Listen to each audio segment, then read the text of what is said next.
ہشام نے خبر دی، انہیں معمر نے، انہیں زہری نے، انہیں ابن المسیب نے اور ان سے ابو ہریرہ رضی اللہ عنہ نے بیان کیا کہ حبشہ کے کچھ لوگ نبی کریم صلی اللہ علیہ وسلم کے سامنے حراب چھوٹے نیزے کا کھیل دکھلا رہے تھے کہ عمر رضی اللہ عنہ آ گئے اور کنکریاں اٹھا کر انہیں ان سے مارا، لیکن آپ صلی اللہ علیہ وسلم نے فرمایا عمر انہیں کھیل دکھانے دو۔ علی بن مدینی نے یہ بیان زیادہ کیا کہ ہم سے عبد الرزاق نے بیان کیا، انہیں معمر نے خبر دی کہ مسجد میں یہ صحابہ رضی اللہ عنہم اپنے کھیل کا مظاہرہ کر رہے تھے۔ صحیح بخاری حدیث نمبر 2901۔ اوزائی نے خبر دی، انہوں نے کہا کہ ہمیں اسحاق بن عبداللہ بن ابی طلحہ نے اور ان سے انس بن مالک رضی اللہ عنہ نے بیان کیا کہ ابو طلحہ رضی اللہ عنہ اپنی اور نبی کریم صلی اللہ علیہ وسلم کی آڑ ایک ہی ڈھال سے کر رہے تھے، اور ابو طلحہ رضی اللہ عنہ بڑے اچھے تیر انداز تھے۔ جب وہ تیر مارتے تو نبی اکرم صلی اللہ علیہ وسلم سر اٹھا کر دیکھتے کہ تیر کہاں جا کر گرا ہے۔ صحیح بخاری حدیث نمبر 2902۔ سہل بن سعد سعدی رضی اللہ عنہ نے بیان کیا کہ جب احد کی لڑائی میں حضور صلی اللہ علیہ وسلم کا خود آپ کے سر مبارک پر توڑا گیا اور چہرہ مبارک خون آلود ہو گیا اور آپ کے آگے کے دانت شہید ہو گئے، تو علی رضی اللہ عنہ ڈھال میں بھر بھر کر پانی لا رہے تھے اور فاطمہ رضی اللہ عنہا زخم کو دھو رہی تھیں۔ جب انہوں نے دیکھا کہ خون پانی سے اور زیادہ نکل رہا ہے تو انہوں نے ایک چٹائی جلائی اور اس کی راکھ کو آپ کے زخموں پر لگا دیا، جس سے خون آنا بند ہو گیا۔ صحیح بخاری حدیث نمبر 2903۔ سفیان بن عینہ نے بیان کیا، ان سے عمر بن دینار نے، ان سے زہری نے، ان سے مالک بن اوس بن حدثان نے اور ان سے عمر رضی اللہ عنہ نے بیان کیا کہ بنو نذیر کے باغات وغیرہ اموال ان میں سے تھے جن کو اللہ تعالیٰ نے اپنے رسول صلی اللہ علیہ وسلم کو بغیر لڑنے کے دے دیا تھا۔ مسلمانوں نے ان کے حاصل کرنے کے لیے گھوڑے اور اونٹ نہیں دوڑائے تو یہ اموال خاص طور سے رسول اللہ صلی اللہ علیہ وسلم ہی کے تھے، جن میں سے آپ صلی اللہ علیہ وسلم اپنی ازواج مطہرات کو سالانہ نفقہ کے طور پر بھی دے دیتے تھے اور باقی ہتھیار اور گھوڑوں پر خرچ کرتے تھے تاکہ اللہ کے راستے میں جہاد کے لیے ہر وقت تیاری رہے۔ صحیح بخاری حدیث نمبر 2904۔ سعد بن ابراہیم نے بیان کیا، ان سے عبداللہ بن شداد نے اور ان سے علی رضی اللہ عنہ نے۔ دوسری سند ہم سے قبیصیہ بن عقبہ نے بیان کیا، کہا ہم سے سفیان بن عینہ نے بیان کیا، ان سے سعد بن ابراہیم نے بیان کیا، کہا مجھ سے عبداللہ بن شداد نے بیان کیا، کہا کہ میں نے حضرت علی کرم اللہ وجہہ سے سنا، آپ بیان کرتے تھے کہ سعد بن ابی وقاص رضی اللہ عنہ کے بعد میں نے کسی کے متعلق نبی کریم صلی اللہ علیہ وسلم سے نہیں سنا کہ آپ نے خود کو ان پر صدقہ کیا ہو۔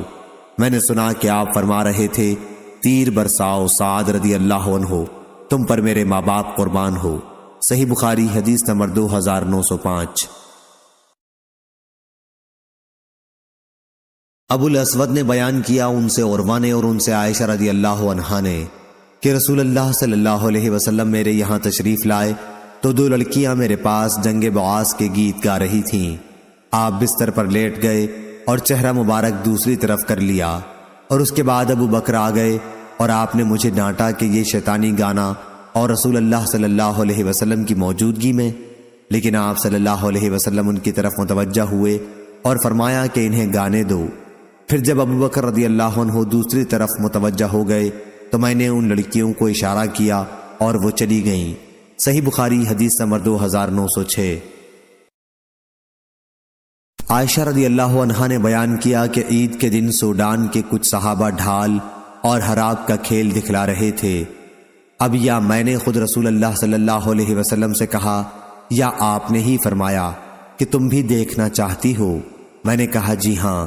آپ نے مجھے اپنے پیچھے کھڑا کر لیا، میرا چہرہ آپ کے چہرے پر تھا، اس طرح میں پیچھے پردے سے کھیل کو بخوبی دیکھ سکتی تھی، اور آپ فرما رہے تھے خوب اے بنو رافدہ۔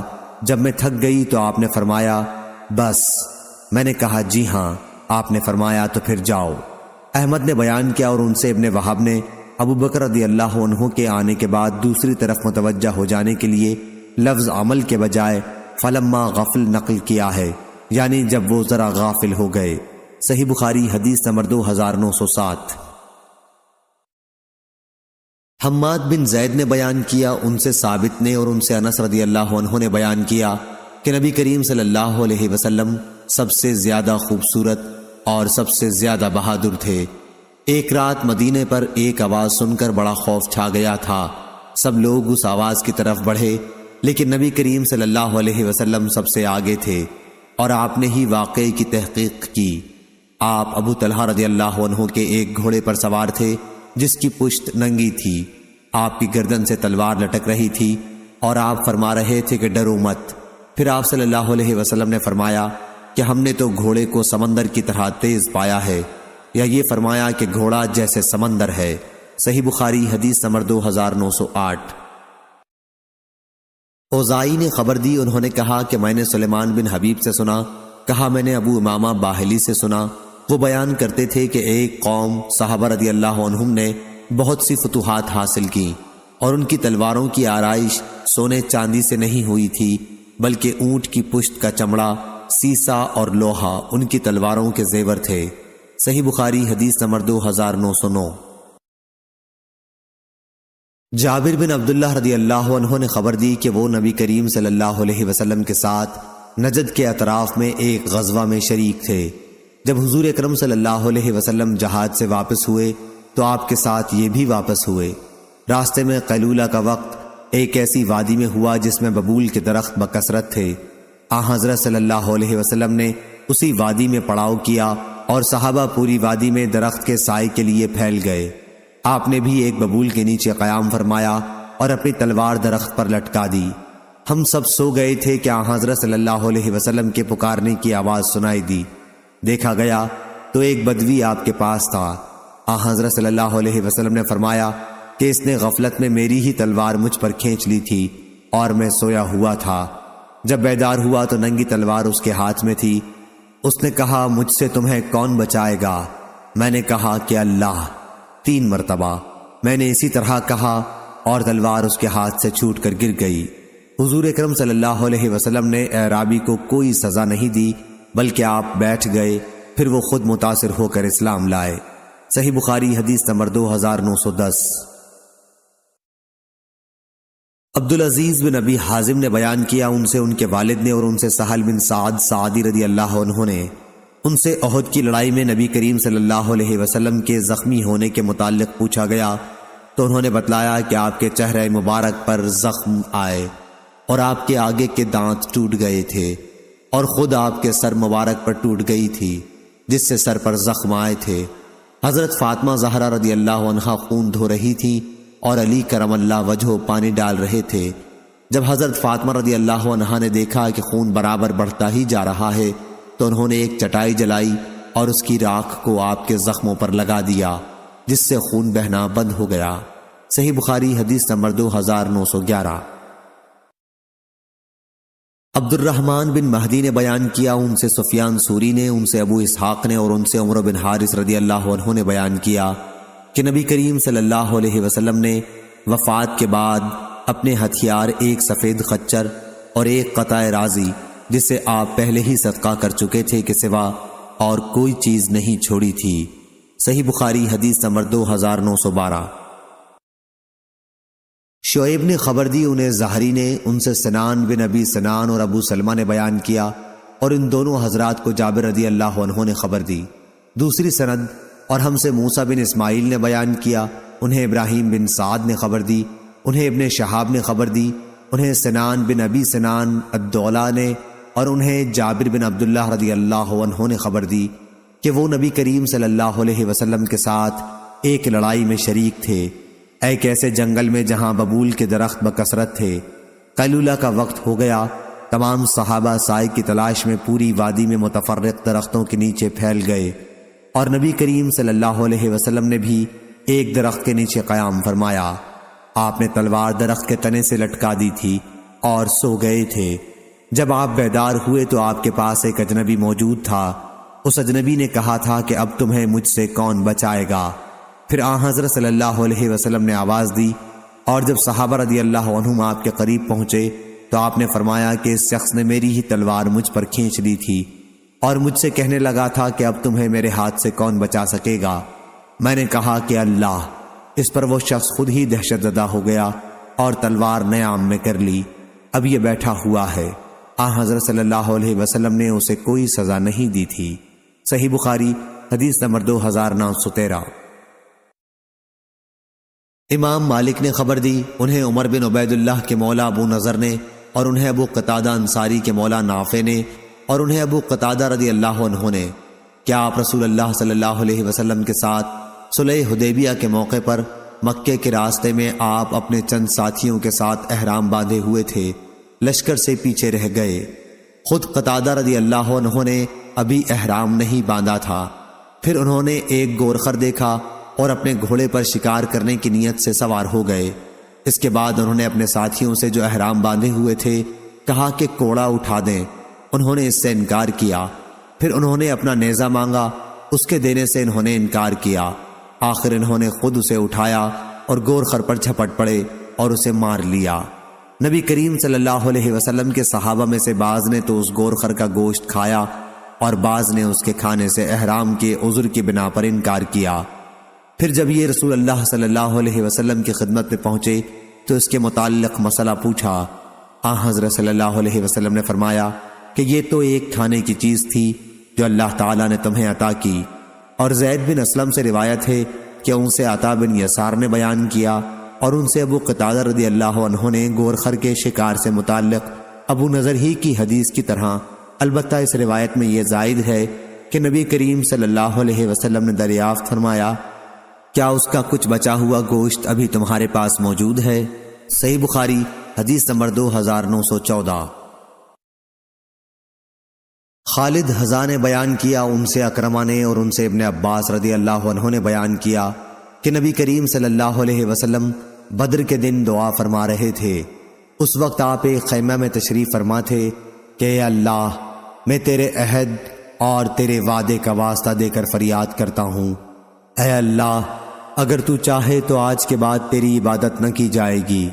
اس پر حضرت ابو بکر رضی اللہ عنہ نے آپ کا ہاتھ پکڑ لیا اور عرض کیا، بس کیجئے اے اللہ کے رسول، آپ نے اپنے رب کے حضور میں دعا کی حد کر دی ہے۔ حضرت صلی اللہ علیہ وسلم اس وقت زرہ پہنے ہوئے تھے۔ آپ باہر تشریف لائے تو زبان مبارک پر یہ آیت تھی۔ ترجمہ: جماعت مشرکین جلد ہی شکست کھا کر بھاگ جائے گی اور پیٹھ دکھانا اختیار کرے گی، اور قیامت کے دن کا ان سے وعدہ ہے، اور قیامت کا دن بڑا ہی بھیانک اور تلخ ہوگا۔ اور وہیب نے بیان کیا، ان سے خالد نے بیان کیا کہ بدر کے دن کا یہ واقعہ ہے۔ صحیح بخاری حدیث نمبر 2915۔ سفیان سوری نے خبر دی، انہیں عامش نے، انہیں ابراہیم نے، انہیں اسود نے، اور ان سے ام المومنین حضرت عائشہ رضی اللہ عنہا نے بیان کیا کہ جب رسول اللہ صلی اللہ علیہ وسلم کی وفات ہوئی تو آپ کی ذرا ایک یہودی کے پاس 30 ساعت جو کے بدلے میں رہن رکھی ہوئی تھی۔ اور یالی نے بیان کیا کہ ہم سے عامش نے بیان کیا کہ لوہے کی ذرا تھی، اور معلی نے بیان کیا، ان سے عبد الواحد نے بیان کیا، ان سے عامش نے بیان کیا کہ حضرت صلی اللہ علیہ وسلم نے لوہے کی ایک ذرا رہن رکھی تھی۔ صحیح بخاری حدیث نمبر 2916۔ عبداللہ بن طاؤس نے بیان کیا، ان سے ان کے باپ نے، اور ان سے ابو ہریرہ رضی اللہ عنہ نے، کہ نبی کریم صلی اللہ علیہ وسلم نے فرمایا، بخیل جو زکوٰۃ نہیں دیتا اور زکوٰۃ دینے والے سخی کی مثال 2 آدمیوں جیسی ہے، دونوں لوہے کے کرتے زرہ پہنے ہوئے ہیں، دونوں کے ہاتھ گردن سے بندھے ہوئے ہیں۔ زکوٰۃ دینے والا سخی جب بھی زکوٰۃ کا ارادہ کرتا ہے تو اس کا کرتا اتنا کشادہ ہو جاتا ہے کہ زمین پر چلتے میں گھسیٹتا جاتا ہے، لیکن جب بخیل صدقے کا ارادہ کرتا ہے تو اس کی زرہ کا ایک حلقہ اس کے بدن پر تنگ ہو جاتا ہے اور اس طرح سکڑ جاتا ہے کہ اس کے ہاتھ اس کی گردن سے جڑ جاتے ہیں۔ ابو ہریرہ رضی اللہ عنہ نے نبی کریم صلی اللہ علیہ وسلم کو یہ فرماتے سنا کہ پھر بخیل اسے ڈھیلا کرنا چاہتا ہے لیکن وہ ڈھیلا نہیں ہوتا۔ صحیح بخاری حدیث نمبر 2917۔ مسروق نے بیان کیا اور ان سے مغیرہ بن شعبہ نے بیان کیا کہ رسول اللہ صلی اللہ علیہ وسلم قضائے حاجت کے لیے تشریف لے گئے۔ جب آپ واپس ہوئے تو میں پانی لے کر خدمت میں حاضر ہوا۔ آپ شامی جبہ پہنے ہوئے تھے۔ پھر آپ نے کلی کی اور ناک میں پانی ڈالا اور اپنے چہرے پاک کو دھویا۔ اس کے بعد ہاتھ دھونے کے لیے آستین چڑھانے کی کوشش کی، لیکن آستین تنگ تھی، اس لیے ہاتھوں کو نیچے سے نکالا، پھر انہیں دھویا اور سر کا مسح کیا اور دونوں موزوں ہر دو کا بھی مسح کیا۔ صحیح بخاری حدیث نمبر 2918۔ سعید بن ابی عروبہ نے بیان کیا، ان سے قتادہ نے اور ان سے انس بن مالک رضی اللہ عنہ نے کہ نبی کریم صلی اللہ علیہ وسلم نے عبد الرحمن بن عوف اور زبیر رضی اللہ عنہ کو خارش کے مرض کی وجہ سے ریشمی کرتا پہننے کی اجازت دے دی تھی، جو ان دونوں کو لاحق ہو گئی تھی، جو اس مرض میں مفید ہے۔ صحیح بخاری حدیث نمبر 2919۔ حمام نے بیان کیا، ان سے قتادہ نے اور ان سے انس رضی اللہ عنہ نے دوسری سند، اور ہم سے محمد بن سنان نے بیان کیا، کہا ہم سے حمام نے بیان کیا، ان سے قتادہ نے اور ان سے انس رضی اللہ عنہ نے کہ عبد الرحمن بن عوف اور زبیر بن عوام رضی اللہ عنہ نے نبی کریم صلی اللہ علیہ وسلم سے جوؤں کی شکایت کی تو رسول اللہ صلی اللہ علیہ وسلم نے انہیں ریشمی کپڑے کے استعمال کی اجازت دے دی، پھر میں نے جہاد میں انہیں ریشمی کپڑا پہنے ہوئے دیکھا۔ صحیح بخاری حدیث نمبر 2920۔ قتادہ نے خبر دی اور ان سے انس رضی اللہ عنہ نے بیان کیا کہ نبی کریم صلی اللہ علیہ وسلم نے عبد الرحمن بن عوف اور زبیر بن عوام رضی اللہ عنہ کو ریشمی کپڑے پہننے کی اجازت دے دی تھی۔ صحیح بخاری حدیث نمبر 2921۔ شعبہ نے بیان کیا، انہوں نے قتادہ سے سنا اور انہوں نے انس رضی اللہ عنہ سے کہ نبی کریم صلی اللہ علیہ وسلم نے رخصت دی تھی، یا یہ بیان کیا کہ رخصت دی گئی تھی ان دونوں حضرات کو خارش کی وجہ سے جو ان کو لاحق ہو گئی تھی۔ صحیح بخاری حدیث نمبر 2922۔ ابراہیم بن سعد نے بیان کیا، ان سے ابن شہاب نے، ان سے جعفر بن عمرو بن امیہ نے اور ان سے ان کے والد نے بیان کیا کہ میں نے نبی کریم صلی اللہ علیہ وسلم کو دیکھا کہ آپ صلی اللہ علیہ وسلم شانے کا گوشت چھری سے کاٹ کر کھا رہے تھے۔ پھر نماز کے لیے اذان ہوئی تو آپ نے نماز پڑھی لیکن وضو نہیں کیا۔ ہم سے ابو الیمان نے بیان کیا، کہا ہم کو شعیب نے خبر دی اور انہیں ظاہری نے اس روایت میں یہ زیادتی بھی موجود ہے کہ جب آپ نماز کے لیے بلائے گئے تو آپ نے چھری ڈال دی۔ صحیح بخاری حدیث نمبر 2923۔ ثور بن یزید نے بیان کیا، ان سے خالد بن معدان نے اور ان سے عمیر بن اسود اونسی نے بیان کیا کہ وہ عبادہ بن صامت رضی اللہ عنہ کی خدمت میں حاضر ہوئے۔ آپ کا قیام ساحل حمص پر اپنے ہی ایک مکان میں تھا اور آپ کے ساتھ آپ کی بیوی ام حرام رضی اللہ عنہا بھی تھیں۔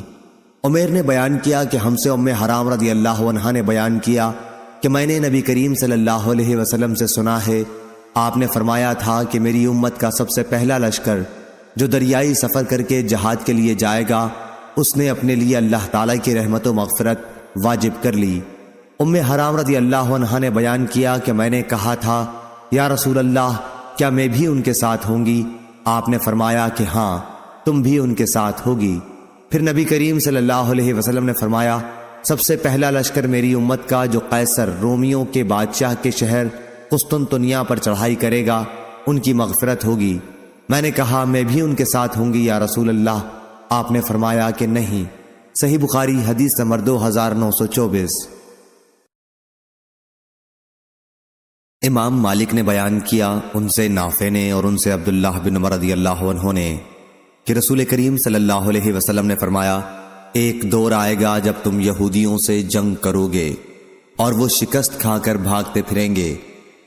کوئی یہودی اگر پتھر کے پیچھے چھپ جائے گا تو پتھر بھی بول اٹھے گا کہ اے اللہ کے بندے، یہ یہودی میرے پیچھے چھپا بیٹھا ہے، اسے قتل کر ڈال۔ صحیح بخاری حدیث نمبر 2925۔ جریر نے خبر دی عمارہ بن قعقاع سے، انہیں ابو زرعہ نے اور ان سے ابو ہریرہ رضی اللہ عنہ نے بیان کیا کہ نبی کریم صلی اللہ علیہ وسلم نے فرمایا، قیامت اس وقت تک قائم نہ ہوگی جب تک یہودیوں سے تمہاری جنگ نہ ہو لے گی، اور وہ پتھر بھی اس وقت اللہ تعالیٰ کے حکم سے بول اٹھیں گے جس کے پیچھے یہودی چھپا ہوا ہوگا، کیا اے مسلمان، یہ یہودی میری آڑ لے کر چھپا ہوا ہے، اسے قتل کر ڈالو۔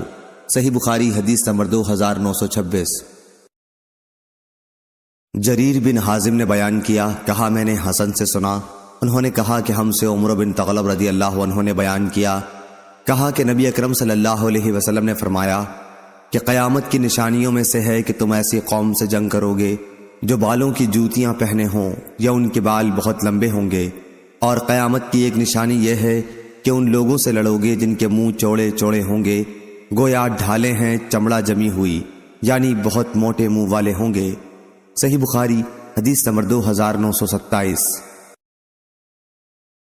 اعرج نے بیان کیا اور ان سے ابو ہریرہ رضی اللہ عنہ نے بیان کیا کہ رسول اللہ صلی اللہ علیہ وسلم نے فرمایا، قیامت اس وقت تک قائم نہ ہوگی جب تک تم ترکوں سے جنگ نہ کر لوگے، جن کی آنکھیں چھوٹی ہوں گی، چہرے سرخ ہوں گے، ناک موٹی پھیلی ہوئی ہوگی، ان کے چہرے ایسے ہوں گے جیسے تہبند چمڑا لگی ہوئی ہوتی ہے، اور قیامت اس وقت تک قائم نہ ہوگی جب تک تم ایک ایسی قوم سے جنگ نہ کر لوگے جن کے جوتے بال کے بنے ہوئے ہوں گے۔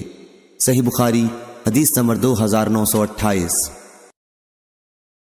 زہری نے بیان کیا ان سے سعید بن مسیب نے اور ان سے ابو ہریرہ رضی اللہ عنہ نے کہ نبی کریم صلی اللہ علیہ وسلم نے فرمایا، قیامت اس وقت تک قائم نہ ہوگی جب تک تم ایک ایسی قوم سے لڑائی نہ کر لوگے جن کے جوتے بالوں کے ہوں گے، اور قیامت اس وقت تک قائم نہیں ہوگی جب تک تم ایک ایسی قوم سے جنگ نہ کر لوگے جن کے چہرے طے شدہ ڈھالوں جیسے ہوں گے۔ سفیان نے بیان کیا کہ اس میں ابو زناد نے اعرج سے اور انہوں نے ابو ہریرہ رضی اللہ عنہ سے یہ زیادہ نقل کیا کہ ان کی آنکھیں چھوٹی ہوں گی، ناک موٹی، چہرے ایسے ہوں گے جیسے تہ بتہ چمڑے لگی ڈھال ہوتی ہے۔ صحیح بخاری حدیث نمبر 2929۔ ابو اسحاق نے بیان کیا، کہا کہ میں نے برا بن عازب رضی اللہ عنہ سے سنا، ان سے ایک صاحب نے پوچھا تھا کہ ابو عمارہ، کیا آپ لوگوں نے حنین کی لڑائی میں فرار اختیار کیا تھا؟ برا رضی اللہ عنہ نے کہا، نہیں، خدا کی قسم رسول اللہ صلی اللہ علیہ وسلم نے پشت ہرگز نہیں پھیری تھی، البتہ آپ کے اصحاب میں جو نوجوان تھے بے سر و سامان، جن کے پاس نہ زرہ تھی نہ خود اور کوئی ہتھیار بھی نہیں لے گئے تھے، انہوں نے ضرور میدان چھوڑ دیا تھا، کیونکہ مقابلے میں ہوازن اور بنو نصر کے بہترین تیر انداز تھے کہ کم ہی ان کا کوئی تیر خطا جاتا، چنانچہ انہوں نے خوب تیر برسائے اور شاید ہی کوئی نشانہ ان کا خطا ہوا ہو۔ اس دوران میں مسلمان نبی کریم صلی اللہ علیہ وسلم کے پاس آ کر جمع ہو گئے۔ آپ اپنے سفید خچر پر سوار تھے اور آپ کے چچیرے بھائی ابو سفیان بن حارث بن عبد المطلب آپ کی سواری کی لگام تھامے ہوئے تھے۔ حضور نے سواری سے اتر کر اللہ تعالیٰ سے مدد کی دعا مانگی، پھر فرمایا، میں نبی ہوں، اس میں غلط بیانی کا کوئی شائبہ نہیں، میں عبد المطلب کی اولاد ہوں۔ اس کے بعد آپ صلی اللہ علیہ وسلم نے اپنے اصحاب کی نئے طریقے پر صف بندی کی۔ صحیح بخاری حدیث نمبر 2930۔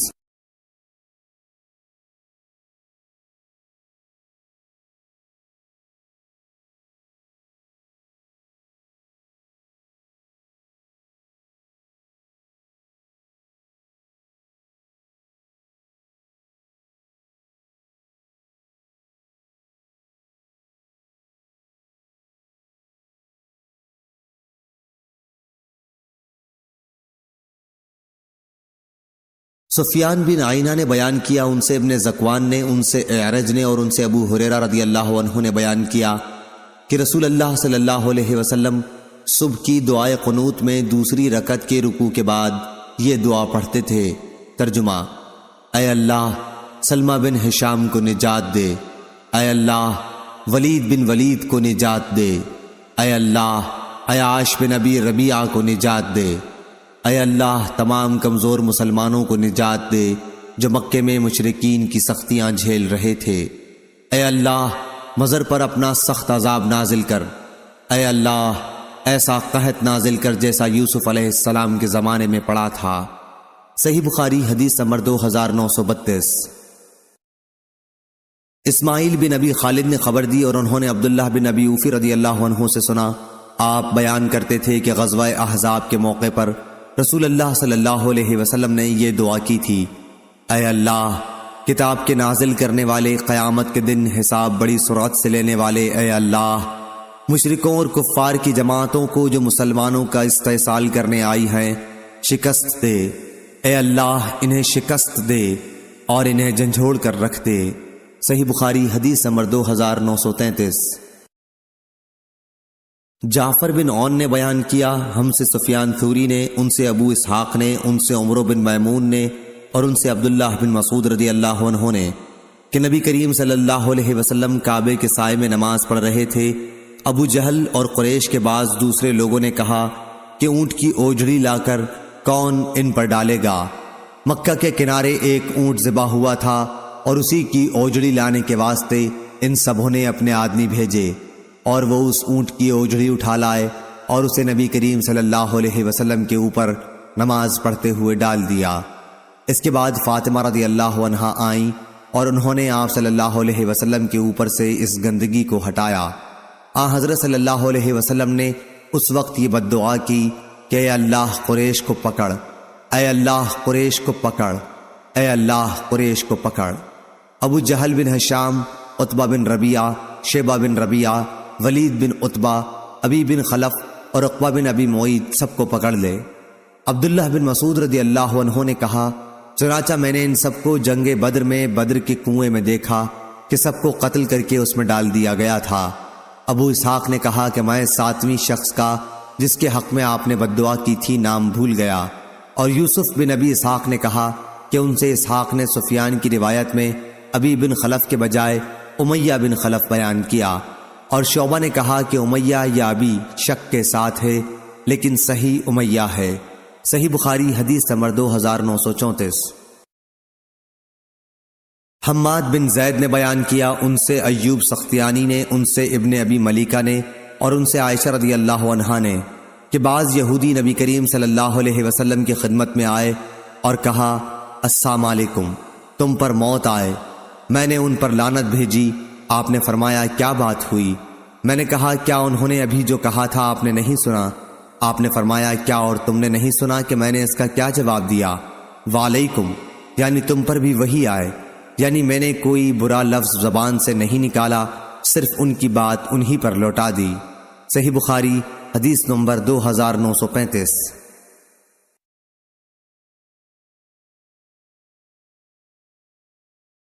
ابن شہاب نے خبر دی، ان سے ان کے چچا نے بیان کیا، انہوں نے کہا کہ مجھے عبیداللہ بن عبداللہ بن عتبہ بن مسعود نے خبر دی، انہیں عبداللہ بن عباس رضی اللہ عنہ نے خبر دی کہ رسول اللہ صلی اللہ علیہ وسلم نے روم کے بادشاہ قیصر کو خط لکھا، جس میں آپ نے یہ بھی لکھا تھا کہ اگر تم نے اسلام کی دعوت سے منہ موڑا تو اپنے گناہ کے ساتھ ان کاشتکاروں کا بھی گناہ تم پر پڑے گا جن پر تم حکمرانی کر رہے ہو۔ صحیح بخاری حدیث نمبر 2936۔ عبد الرحمن نے بیان کیا کہ ابو ہریرہ رضی اللہ عنہ نے بیان کیا کہ طفیل بن عمرو دوسی رضی اللہ عنہ اپنے ساتھیوں کے ساتھ حضور اکرم صلی اللہ علیہ وسلم کی خدمت میں حاضر ہوئے اور عرض کیا کہ یا رسول اللہ صلی اللہ علیہ وسلم، قبیلہ دوس کے لوگ سرکشی پر اتر آئے ہیں اور اللہ کا کلام سننے سے انکار کرتے ہیں، آپ ان پر بد دعا کیجئے۔ پاس صحابہ رضی اللہ عنہم نے کہا کہ اب دوس کے لوگ برباد ہو جائیں گے، لیکن آپ صلی اللہ علیہ وسلم نے فرمایا، اے اللہ، دوس کے لوگوں کو ہدایت دے اور انہیں دائرہ اسلام میں کھینچ لا۔ صحیح بخاری حدیث نمبر 2937۔ شعبہ نے خبر دی قتادہ سے، انہوں نے کہا کہ میں نے انس رضی اللہ عنہ سے سنا کہ آپ بیان کرتے تھے کہ جب نبی کریم صلی اللہ علیہ وسلم نے شاہ روم کو خط لکھنے کا ارادہ کیا تو آپ سے کہا گیا کہ وہ لوگ کوئی خط اس وقت تک قبول نہیں کرتے جب تک وہ سر بمہر نہ ہو۔ چنانچہ حضرت صلی اللہ علیہ وسلم نے ایک چاندی کی انگوٹھی بنوائی، گویا دست مبارک پر اس کی سفیدی میری نظروں کے سامنے ہے، اس انگوٹھی پر محمد الرسول اللہ کھدا ہوا تھا۔ صحیح بخاری حدیث نمبر 2938۔ عبیداللہ بن عبداللہ بن عتبہ نے خبر دی اور انہیں عبداللہ بن عباس رضی اللہ عنہ نے کہ رسول اللہ صلی اللہ علیہ وسلم نے اپنا خط کسرا کے پاس بھیجا۔ آپ نے ایلچی سے یہ فرمایا تھا کہ وہ آپ صلی اللہ علیہ وسلم کے خط کو بحرین کے گورنر کو دے دیں، بحرین کا گورنر اسے کسرا کے دربار میں پہنچا دے گا۔ جب کسرا نے مکتوب پڑھا تو اسے اس نے پھاڑ ڈالا۔ مجھے یاد ہے کہ سعید بن مسیب نے بیان کیا تھا کہ پھر نبی کریم صلی اللہ علیہ وسلم نے اس پر بد دعا کی تھی کہ وہ بھی پارا پارا ہو جائے، چنانچہ ایسا ہی ہوا۔ صحیح بخاری حدیث نمبر 2939۔ ابراہیم بن سعد نے بیان کیا، ان سے صالح بن کیسان نے، ان سے ابن شہاب نے، ان سے عبید اللہ بن عبداللہ بن عتبہ نے، اور انہیں عبداللہ بن عباس رضی اللہ عنہ نے خبر دی کہ رسول اللہ صلی اللہ علیہ وسلم نے قیصر کو ایک خط لکھا جس میں آپ نے اسے اسلام کی دعوت دی تھی۔ وحیہ کلبی رضی اللہ عنہ کو آپ نے مکتوب دے کر بھیجا اور انہیں حکم دیا تھا کہ مکتوب بصرہ کے گورنر کے حوالے کر دیں، وہ اسے قیصر تک پہنچا دے گا۔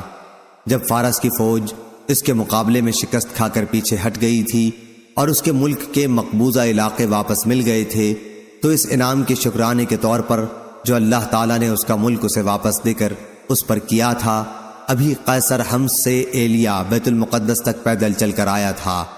جب اس کے پاس رسول اللہ صلی اللہ علیہ وسلم کا نامہ مبارک پہنچا اور اس کے سامنے پڑھا گیا تو اس نے کہا کہ اگر ان حضرت صلی اللہ علیہ وسلم کی قوم کا کوئی شخص یہاں ہو تو اسے تلاش کر کے لاؤ، تاکہ میں اس رسول صلی اللہ علیہ وسلم کے متعلق اس سے کچھ سوالات کروں۔ صحیح بخاری حدیث نمبر 2940۔ ابو سفیان رضی اللہ عنہ نے خبر دی کہ قریش کے قافلے کے ساتھ وہ ان دنوں شام میں مقیم تھے۔ یہ قافلہ اس دور میں یہاں تجارت کی غرض سے آیا تھا جس میں حضرت صلی اللہ علیہ وسلم اور کفار قریش میں باہم صلح ہو چکی تھی، صلح حدیبیہ۔ ابو سفیان نے کہا کہ قیصر کے آدمی کی ہم سے شام کے ایک مقام پر ملاقات ہوئی اور وہ مجھے اور میرے ساتھیوں کو اپنے ساتھ قیصر کے دربار میں بیت المقدس لے کر چلا۔ پھر جب ہم ایلیا بیت المقدس پہنچے تو قیصر کے دربار میں ہماری بازیابی ہوئی۔ اس وقت قیصر دربار میں بیٹھا ہوا تھا، اس کے سر پر تاج تھا اور روم کے امراء اس کے ارد گرد تھے۔ اس نے اپنے ترجمان سے کہا کہ ان سے پوچھو کہ جنہوں نے ان کی یہاں نبوت کا دعویٰ کیا ہے، نسب کے اعتبار سے ان کے قریب میں سے کون شخص ہے؟ ابو سفیان نے کہا کہ میں نے کہا میں نسب کے اعتبار سے ان کے زیادہ قریب ہوں۔ قیصر نے پوچھا تمہاری اور ان کی قرابت کیا ہے؟ میں نے کہا رشتے میں وہ میرے چچا زاد بھائی ہوتے ہیں۔ اتفاق تھا کہ اس مرتبہ قافلے میں میرے سوا بنی عبد مناف کا اور آدمی موجود نہیں تھا۔ قیصر نے کہا کہ اس شخص ابو سفیان رضی اللہ عنہ کو مجھ سے قریب کر دو، اور جو لوگ میرے ساتھ تھے اس کے حکم سے میرے پیچھے قریب میں کھڑے کر دیے گئے۔ اس کے بعد اس نے اپنے ترجمان سے کہا کہ اس شخص ابو سفیان کے ساتھیوں سے کہہ دو کہ اس سے میں ان صاحب کے بارے میں پوچھوں گا جو نبی ہونے کے مدعی ہے۔ اگر یہ ان کے بارے میں کوئی جھوٹ بات کہے تو تم فوراً اس کی تکذیب کر دو۔ ابو سفیان نے بیان کیا کہ خدا کی قسم اگر اس دن اس بات کی شرم نہ ہوتی کہ کہیں میرے ساتھی میری تکذیب نہ کر بیٹھیں تو میں ان سوالات کے جوابات میں ضرور جھوٹ بول جاتا جو اس نے حضرت صلی اللہ علیہ وسلم کے بارے میں کیے تھے، لیکن مجھے تو اس کا خطرہ لگا رہا کہ کہیں میرے ساتھی میری تکذیب نہ کر دیں، اس لیے میں نے سچائی سے کام لیا۔ اس کے بعد اس نے اپنے ترجمان سے کہا اس سے پوچھو کہ تم لوگوں میں ان صاحب کا نسب کیسا سمجھا جاتا ہے؟ میں نے بتایا کہ ہم میں ان کا نسب بہت عمدہ سمجھا جاتا ہے۔ اس نے پوچھا اچھا یہ نبوت کا دعویٰ اس سے پہلے بھی تمہارے یہاں کسی نے کیا تھا؟ میں نے کہا کہ نہیں۔ اس نے پوچھا کیا اس دعویٰ سے پہلے ان پر کوئی جھوٹ کا الزام تھا؟ میں نے کہا کہ نہیں۔ اس نے پوچھا ان کے باپ دادوں میں کوئی بادشاہ گزرا ہے؟ میں نے کہا کہ نہیں۔ اس نے پوچھا تو اب بڑے امیر لوگ ان کی اتباع کرتے ہیں یا کمزور اور کم حیثیت کے لوگ؟ میں نے کہا کہ کمزور اور معمولی حیثیت کے لوگ ہی ان کے زیادہ تر ماننے والے ہیں۔ اس نے پوچھا کہ اس کے ماننے والوں کی تعداد بڑھتی رہتی ہے یا گھٹتی جا رہی ہے؟ میں نے کہا جی نہیں، تعداد برابر بڑھتی جا رہی ہے۔ اس نے پوچھا کوئی ان کے دین سے بیزار ہو کر اسلام لانے کے بعد پھر بھی گیا ہے کیا؟ میں نے کہا کہ نہیں۔ اس نے پوچھا انہوں نے کبھی وعدہ خلافی بھی کی ہے؟ میں نے کہا کہ نہیں، لیکن آج کل ہمارا ان سے ایک معاہدہ ہو رہا ہے اور ہمیں ان کی طرف سے معاہدے کی خلاف ورزی کا خطرہ ہے۔ ابو سفیان نے کہا کہ پوری گفتگو میں سوائے اس کے اور کوئی ایسا موقع نہیں ملا جس میں کوئی ایسی بات جھوٹی ملا سکوں جس سے حضرت صلی اللہ علیہ وسلم کی توہین ہو اور اپنے ساتھیوں کی طرف سے بھی جھٹلانے کا ڈر نہ ہو۔ اس نے پھر پوچھا کیا تم نے کبھی ان سے لڑائی کی ہے یا انہوں نے تم سے جنگ کی ہے؟ میں نے کہا کہ ہاں۔ اس نے پوچھا تمہاری لڑائی کا کیا نتیجہ نکلتا ہے؟ میں نے کہا لڑائی میں ہمیشہ کسی ایک گروہ نے فتح نہیں حاصل کی، کبھی وہ ہمیں مغلوب کر لیتے ہیں اور کبھی ہم انہیں۔ اس نے پوچھا وہ تمہیں کن کاموں کا حکم دیتے ہیں؟ کہا ہمیں وہ اس کا حکم دیتے ہیں کہ ہم صرف اللہ کی عبادت کریں اور اس کا کسی کو بھی شریک نہ ٹھہرائیں۔ ہمیں ان بتوں کی عبادت سے منع کرتے ہیں جن کی ہمارے باپ دادا عبادت کیا کرتے تھے۔ نماز، صدقہ، پاک بازی و مروت و وفا، عہد اور امانت کے ادا کرنے کا حکم دیتے ہیں۔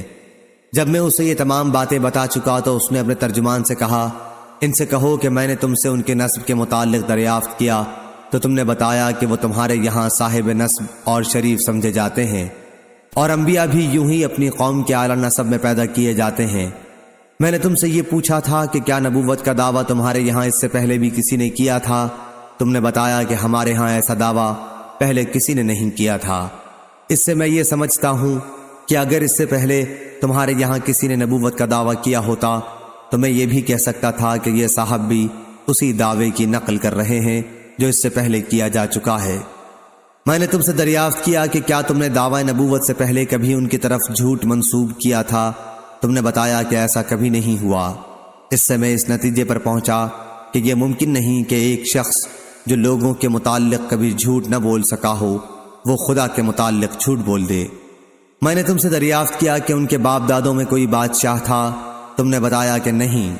میں نے اس سے یہ فیصلہ کیا کہ اگر ان کے باپ دادوں میں کوئی بادشاہ گزرا ہوتا تو میں یہ بھی کہہ سکتا تھا کہ نبوت کا دعویٰ کر کے وہ اپنے باپ دادوں کی سلطنت حاصل کرنا چاہتے ہیں۔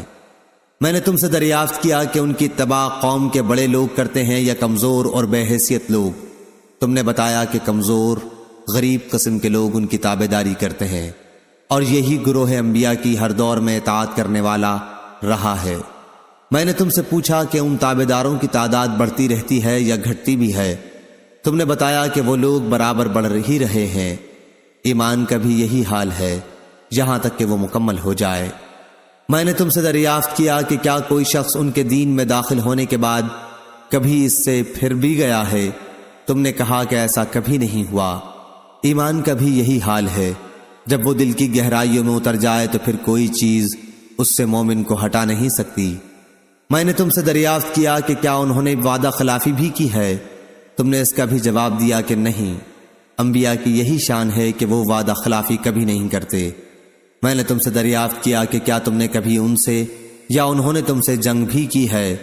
تم نے بتایا کہ ایسا ہوا ہے، اور تمہاری لڑائیوں کا نتیجہ ہمیشہ کسی ایک ہی کے حق میں نہیں گیا، بلکہ کبھی تم مغلوب ہوتے ہو اور کبھی وہ۔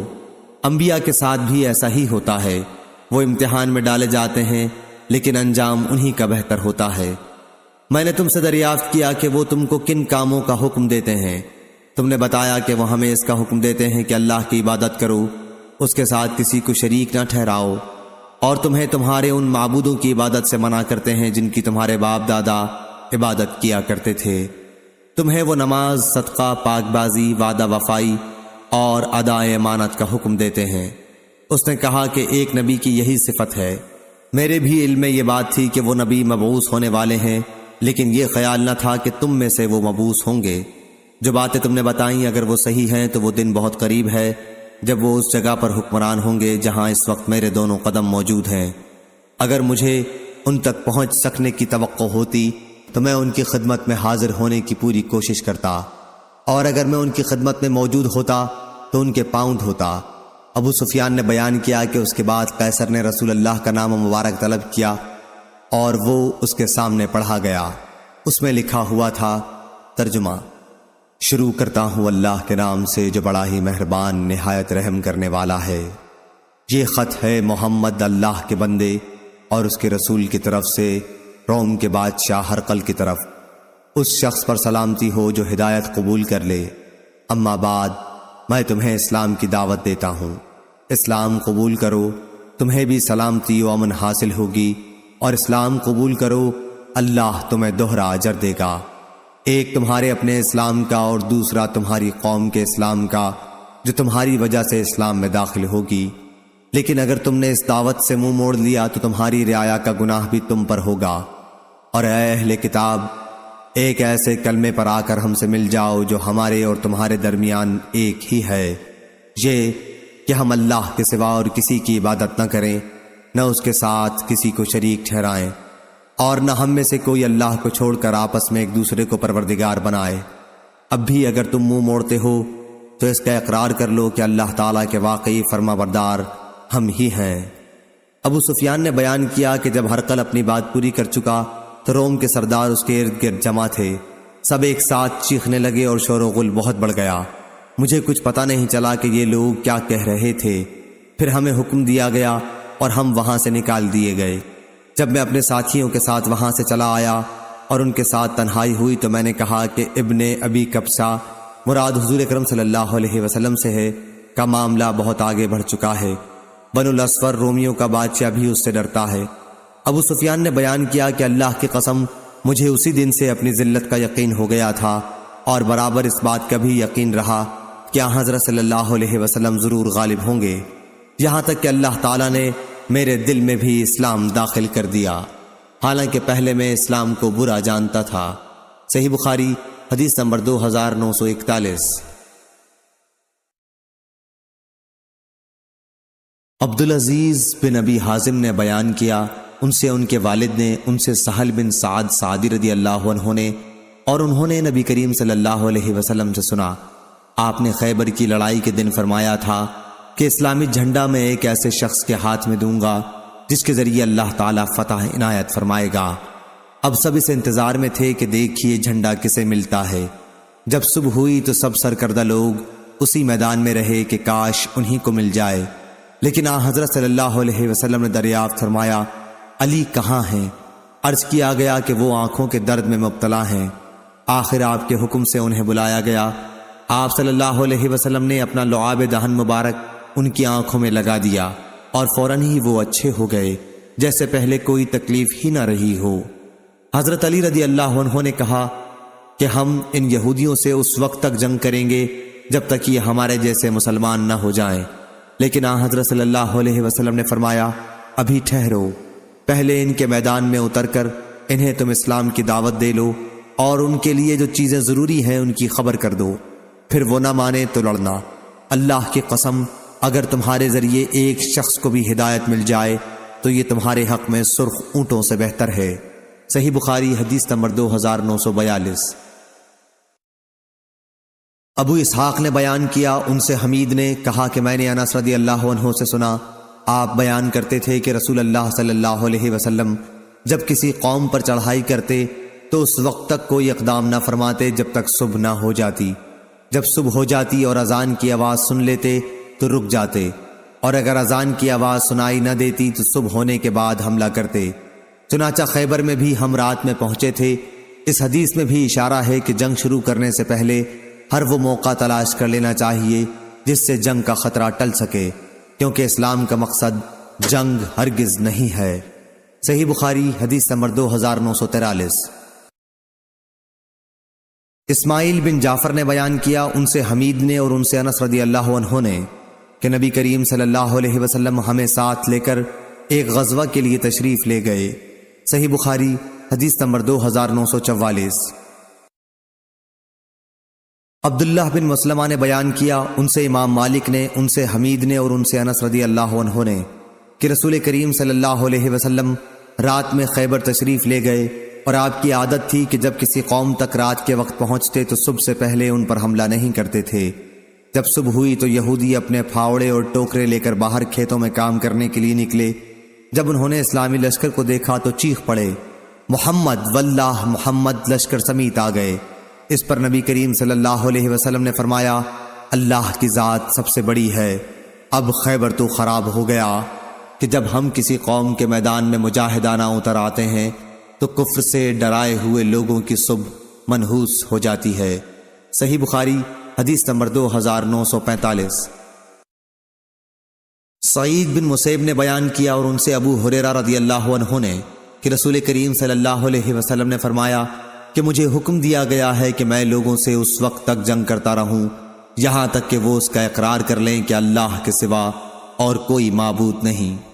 پس جس نے اقرار کر لیا کہ اللہ کے سوا اور کوئی معبود نہیں تو اس کی جان اور مال ہم سے محفوظ ہے، سوا اس حق کے جس کی بنا پر قانوناً اس کی جان و مال زد میں آئے، اور اس کا حساب اللہ کے ذمے ہے۔ اس کی روایت عمر اور ابن عمر نے بھی نبی کریم صلی اللہ علیہ وسلم سے کی ہے۔ صحیح بخاری حدیث نمبر 2946۔ ابن شہاب نے بیان کیا، کہا کہ مجھے عبد الرحمن بن عبداللہ بن کعب بن مالک نے خبر دی، اور انہیں عبداللہ بن کعب رضی اللہ عنہ نے۔ کعب رضی اللہ عنہ جب نابینا ہو گئے تھے کہ ساتھ ان کے دوسرے صاحبزادوں میں یہی عبداللہ انہیں لے کر راستے میں ان کے آگے آگے چلتے تھے۔ رسول اللہ صلی اللہ علیہ وسلم کا اصول یہ تھا کہ جب آپ کسی غزوے کا ارادہ کرتے تو مصلحت کے لیے دوسرا مقام بیان کرتے تاکہ دشمن کو خبر نہ ہو۔ صحیح بخاری حدیث نمبر 2947۔ عبد الرحمن بن عبداللہ بن کعب بن مالک نے خبر دی، انہوں نے کہا کہ میں نے کعب بن مالک رضی اللہ عنہ سے سنا، آپ بیان کرتے تھے کہ ایسا کم اتفاق ہوتا کیا حضرت صلی اللہ علیہ وسلم کسی جہاد کا قصد کریں اور وہی مقام بیان فرما کر اس کو نہ چھپائیں۔ جب آپ غزوہ تبوک کو جانے لگے تو چونکہ یہ غزوہ بڑی سخت گرمی میں ہونا تھا، لمبا سفر تھا اور جنگلوں کو طے کرنا تھا، اور مقابلہ بھی بہت بڑی فوج سے تھا، اس لیے آپ نے مسلمانوں سے صاف صاف فرما دیا تھا تاکہ دشمن کے مقابلے کے لیے پوری تیاری کر لیں۔ چنانچہ غزوے کے لیے جہاں آپ کو جانا تھا یعنی تبوک، اس کا آپ نے صاف اعلان کر دیا تھا۔ صحیح بخاری حدیث نمبر 2948۔ عبد الرحمن بن کعب بن مالک نے خبر دی کہ حضرت کعب بن مالک رضی اللہ عنہ کہا کرتے تھے کہ کم ایسا ہوتا کہ رسول اللہ صلی اللہ علیہ وسلم کسی سفر میں جمعرات کے سوا اور کسی دن نکلیں۔ صحیح بخاری حدیث نمبر 2949۔ معمر نے خبر دی، انہیں زہری نے، انہیں عبد الرحمن بن کعب بن مالک نے، اور انہیں ان کے والد حضرت کعب بن مالک رضی اللہ عنہ نے کہ نبی کریم صلی اللہ علیہ وسلم غزوہ تبوک کے لیے جمعرات کے دن نکلے تھے۔ آپ جمعرات کے دن سفر کرنا پسند فرماتے تھے۔ صحیح بخاری حدیث نمبر 2950۔ حماد بن زید نے بیان کیا، ان سے ایوب سختیانی نے، ان سے ابو قلابہ نے، اور ان سے انس رضی اللہ عنہ نے کہ نبی کریم صلی اللہ علیہ وسلم نے مدینہ میں ظہر 4 رکعت پڑھی، پھر عصر کی نماز الحلیفہ میں 2 رکعت پڑھی، اور میں نے سنا کہ صحابہ حج اور عمرہ دونوں کا لبیک ایک ساتھ پکار رہے تھے۔ صحیح بخاری حدیث نمبر 2951۔ عبداللہ بن مسلمہ نے بیان کیا امام مالک سے، ان سے یحییٰ بن سعید نے، ان سے عمرہ بنت عبد الرحمن نے، اور ان سے عائشہ رضی اللہ عنہا نے بیان کیا کہ مدینہ سے حجۃ الوداع کے لیے رسول کریم صلی اللہ علیہ وسلم کے ساتھ ہم اس وقت نکلے جب ذی قعدہ کے 5 دن باقی تھے۔ ہفتے کے دن ہمارا مقصد حج کے سوا اور کچھ بھی نہ تھا۔ جب ہم مکے سے قریب ہوئے تو رسول کریم صلی اللہ علیہ وسلم نے حکم فرمایا کہ جس کے ساتھ قربانی کا جانور نہ ہو، جب وہ بیت اللہ کے طواف اور صفا اور مروہ کی سعی سے فارغ ہو جائے تو احرام کھول دے، پھر حج کے لیے بعد میں احرام باندھے۔ حضرت عائشہ رضی اللہ عنہا نے کہا کہ 10ویں ذی الحج کو ہمارے یہاں گائے کا گوشت آیا۔ میں نے پوچھا کہ گوشت کیسا ہے، تو بتایا گیا کہ رسول کریم صلی اللہ علیہ وسلم نے اپنی بیویوں کی طرف سے جو گائے قربان کی ہے یہ اسی کا گوشت ہے۔ یحییٰ نے بیان کیا کہ میں نے اس کے بعد اس حدیث کا ذکر قاسم بن محمد سے کیا تو انہوں نے بتایا کہ قسم اللہ کی، عمرہ بنت عبد الرحمن نے تم سے یہ حدیث ٹھیک ٹھیک بیان کی ہے۔ صحیح بخاری حدیث نمبر 2952۔ زہری نے بیان کیا، ان سے عبید اللہ نے اور ان سے ابن عباس رضی اللہ عنہ نے کہ نبی کریم صلی اللہ علیہ وسلم فتح مکہ کے لیے مدینے سے رمضان میں نکلے اور روزے سے تھے۔ جب آپ مقام قدید پر پہنچے تو آپ نے افطار کیا۔ سفیان نے کہا کہ زہری نے بیان کیا، انہیں عبید اللہ نے خبر دی اور انہیں ابن عباس رضی اللہ عنہ نے پھر یہی حدیث بیان کی۔ صحیح بخاری حدیث نمبر 2953۔ عمرو بن حارث نے خبر دی، انہیں بکیر نے، انہیں سلیمان بن یسار نے، اور ان سے ابو ہریرہ رضی اللہ عنہ نے بیان کیا کہ رسول اللہ صلی اللہ علیہ وسلم نے ہمیں ایک فوج میں بھیجا اور ہدایت فرمائی کہ اگر فلاں 2 قریشی حباب بن اسود اور نافع بن عبد عمر جن کا آپ نے نام لیا تم کو مل جائیں تو انہیں آگ میں جلا دینا۔ ابو ہریرہ رضی اللہ عنہ نے کہا کہ جب ہم آپ کی خدمت میں آپ سے رخصت ہونے کی اجازت کے لیے حاضر ہوئے اس وقت آپ نے فرمایا کہ میں نے تمہیں پہلے ہدایت کی تھی کہ فلاں فلاں قریشی اگر تمہیں مل جائیں تو انہیں آگ میں جلا دینا، لیکن یہ حقیقت ہے کہ آگ کی سزا دینا اللہ تعالیٰ کے سوا کسی کے لیے سزاوار نہیں ہے، اس لیے اگر وہ تمہیں مل جائیں تو انہیں قتل کر دینا، آگ میں نہ جلانا۔ صحیح بخاری حدیث نمبر 2954۔ عبید اللہ عمری نے بیان کیا، ان سے نافع نے اور ان سے عبداللہ بن عمر رضی اللہ عنہ نے نبی کریم صلی اللہ علیہ وسلم کے حوالے سے دوسری سند، اور مجھ سے محمد بن صباح نے بیان کیا، کہا ہم سے اسماعیل بن زکریا نے بیان کیا، ان سے عبید اللہ نے، ان سے نافع نے، ان سے ابن عمر رضی اللہ عنہ نے کہ نبی کریم صلی اللہ علیہ وسلم نے فرمایا، خلیفہ وقت کے احکام سننا اور انہیں بجا لانا ہر مسلمان کے لیے واجب ہے جب تک کہ گناہ کا حکم نہ دیا جائے۔ اگر گناہ کا حکم دیا جائے تو پھر نہ اسے سننا چاہیے اور نہ اس پر عمل کرنا چاہیے۔ صحیح بخاری حدیث نمبر 2955۔ اعرج نے بیان کیا اور انہوں نے ابو ہریرہ رضی اللہ عنہ سے سنا، انہوں نے نبی کریم صلی اللہ علیہ وسلم سے سنا، آپ فرماتے تھے کہ ہم لوگ گو دنیا میں سب سے پیچھے آئے لیکن آخرت میں جنت میں سب سے آگے ہوں گے۔ صحیح بخاری حدیث نمبر 2956۔ اور اسی سند کے ساتھ روایت ہے کہ جس نے میری اطاعت کی اس نے اللہ کی اطاعت کی، اور جس نے میری نافرمانی کی اس نے اللہ کی نافرمانی کی، اور جس نے امیر کی اطاعت کی اس نے میری اطاعت کی، اور جس نے امیر کی نافرمانی کی اس نے میری نافرمانی کی۔ امام کی مثال ڈھال جیسی ہے کہ اس کے پیچھے رہ کر اس کی آڑ میں یعنی اس کے ساتھ ہو کر جنگ کی جاتی ہے، اور اسی کے ذریعے دشمن کے حملے سے بچا جاتا ہے۔ پس اگر امام تمہیں اللہ سے ڈرتے رہنے کا حکم دے اور انصاف کرے اس کا ثواب اسے ملے گا، لیکن اگر بے انصافی کرے گا تو اس کا وبال اس پر ہوگا۔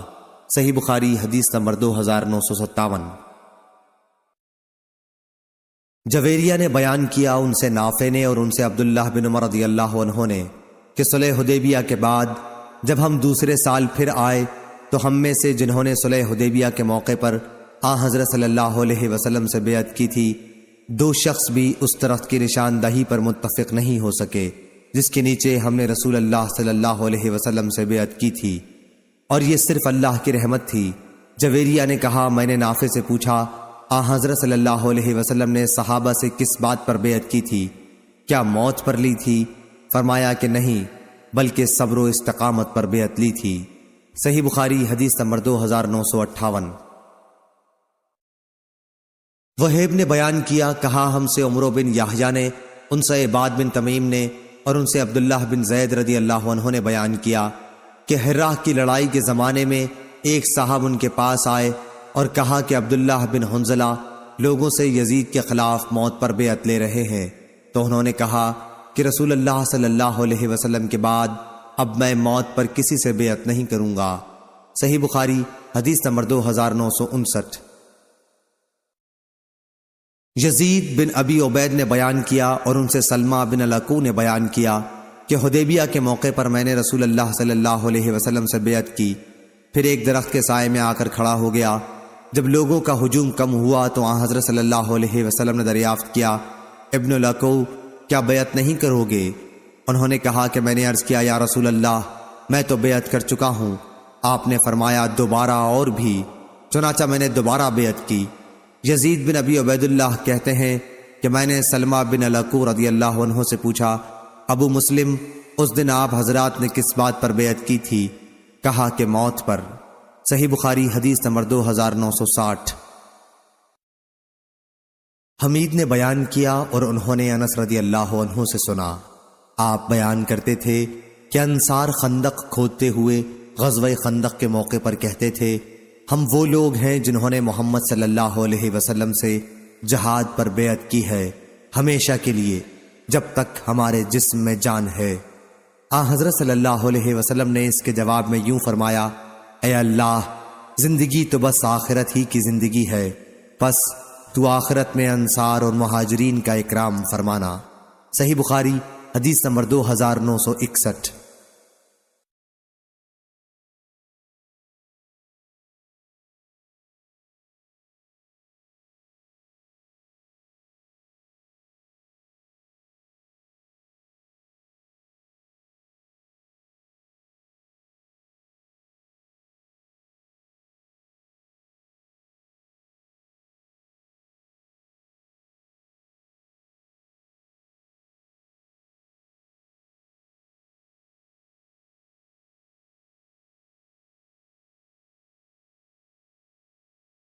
عبداللہ بن مسعود رضی اللہ عنہ نے بیان کیا کہ میرے پاس ایک شخص آیا اور ایسی بات پوچھی کہ میری کچھ سمجھ میں نہ آیا کہ اس کا جواب کیا دوں۔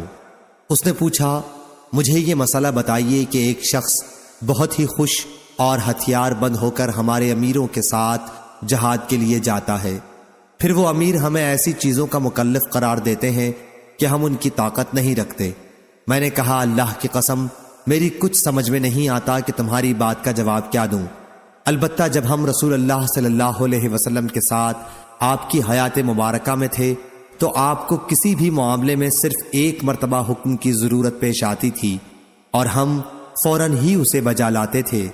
یہ یاد رکھنے کی بات ہے کہ تم لوگوں میں اس وقت تک خیر رہے گی جب تک تم اللہ سے ڈرتے رہو گے، اور اگر تمہارے دل میں کسی معاملے میں شبہ پیدا ہو جائے کہ کیا جائے یا نہیں تو کسی عالم سے اس کے متعلق پوچھ لو تاکہ تشفی ہو جائے۔ وہ دور بھی آنے والا ہے کہ کوئی ایسا آدمی بھی جو صحیح مسئلے بتا دے تمہیں نہیں ملے گا۔ اس ذات کی قسم جس کے سوا کوئی معبود نہیں، جتنی دنیا باقی رہ گئی ہے وہ وادی کے اس پانی کی طرح ہے جس کا صاف اور اچھا حصہ تو پیا جا چکا ہے اور گدلا حصہ باقی رہ گیا ہے۔ صحیح بخاری حدیث نمبر 2964۔ موسیٰ بن عقبہ نے بیان کیا، ان سے عمر بن عبید اللہ کے غلام سالم ابی نظر نے، سالم ان کے منشی تھے، بیان کیا کہ عبداللہ بن ابی اوفا رضی اللہ عنہ نے انہیں ایک خط لکھا اور میں نے اسے پڑھا کہ رسول اللہ صلی اللہ علیہ وسلم نے ایک جہاد کے موقع پر جس میں لڑائی بھی ہوئی تھی سورج کے ڈھلنے تک جنگ شروع نہیں کی۔ صحیح بخاری حدیث نمبر 2965۔ اس کے بعد آپ نے صحابہ رضی اللہ عنہ کو خطاب کرتے ہوئے فرمایا، لوگو، دشمن کے ساتھ جنگ کی خواہش اور تمنا دل میں نہ رکھا کرو، بلکہ اللہ تعالیٰ سے امن و عافیت کی دعا کیا کرو۔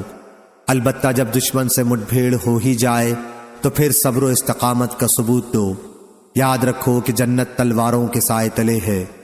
اس کے بعد آپ نے یوں دعا کی، اے اللہ، کتاب کے نازل کرنے والے، بادل بھیجنے والے، احزاب دشمنوں کے دوستوں کو شکست دینے والے، انہیں شکست دے اور ان کے مقابلے میں ہماری مدد کر۔ صحیح بخاری حدیث نمبر 2966۔ جابر بن عبداللہ رضی اللہ عنہ نے بیان کیا کہ میں رسول اللہ صلی اللہ علیہ وسلم کے ساتھ ایک غزوہ جنگ تبوک میں شریک تھا۔ انہوں نے بیان کیا کہ رسول اللہ صلی اللہ علیہ وسلم پیچھے سے آ کر میرے پاس تشریف لائے۔ میں اپنے پانی لادنے والے ایک اونٹ پر سوار تھا، چونکہ وہ تھک چکا تھا اس لیے دھیرے دھیرے چل رہا تھا۔ حضرت صلی اللہ علیہ وسلم نے مجھ سے دریافت فرمایا کہ جابر، تمہارے اونٹ کو کیا ہو گیا ہے؟ میں نے عرض کیا کہ تھک گیا ہے۔